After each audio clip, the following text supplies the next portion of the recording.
Bobby Chemmanur international jeweller. Ottapalam Varode KPS Menon memorial vocational higher secondary NSS സപ്തദിന ക്യാമ്പിന്റെ ഭാഗമായി ഒറ്റപ്പാലം തെരുവിൽ ജീവിക്കുന്നവരുടെ സർവേ നടത്തി. Ottapalam Varode KPS Menon memorial vocational higher secondary NSS സപ്തദിന ക്യാമ്പിന്റെ ഭാഗമായി ഒറ്റപ്പാലം തെരുവിൽ ജീവിക്കുന്നവരുടെ സർവേ നടത്തി. സർവേയിൽ തെരുവിൽ അലയുന്ന 14 പേരെ കണ്ടെത്തി. ഭക്ഷണവും ചികിത്സയും മരുന്നും കിടക്കാൻ സ്ഥലവുമില്ലാതെ ഒറ്റപ്പാലത്തിന്റെ റോഡരികിൽ ജീവിതം തള്ളി നീക്കുന്ന 14 പേരെ സംരക്ഷിക്കണമെന്നാവശ്യപ്പെട്ട് നഗരസഭയ്ക്ക് നിവേദനം നൽകി. വാർഡ് കൗൺസിലർ സുജിത കേണൽ രാംകുമാറിൽ നിന്ന് നിവേദനം ഏറ്റുവാങ്ങി. PTA president M. Shabeer Ali അധ്യക്ഷനായി. V. Vijayagopalan, VP Ashok, Dr. K. Sudheer Babu, നഗരസഭാ councillor Hafiya, programme officer TP Pradeep Kumar, volunteer ലീഡർമാരായ അമൽ K. ഷഹബാസ് അലി എന്നിവർ സംസാരിച്ചു.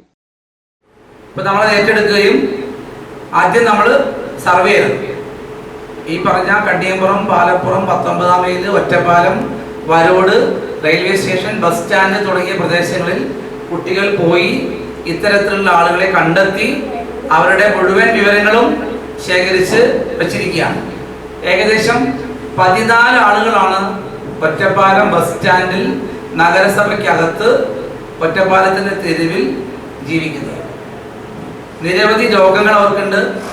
മാറാരോഗങ്ങളുണ്ട്, മാനസിക രോഗങ്ങളുണ്ട്. അതിലുപരി അവർക്ക് ഭക്ഷണം പോലും കഴിക്കാൻ കിട്ടാത്ത സാഹചര്യം. അവർക്ക് ചികിത്സ കിട്ടുന്നില്ല, മരുന്നില്ല, താമസിക്കാൻ ഒരിടമില്ല. ഈ ഒരു അവസ്ഥയ്ക്ക് പരിഹാരം ഉണ്ടാക്കണമെന്നാണ് ഈ ഒരു സർവേയിൽ നമ്മൾ കണ്ടെത്തിയ വിവരങ്ങൾ.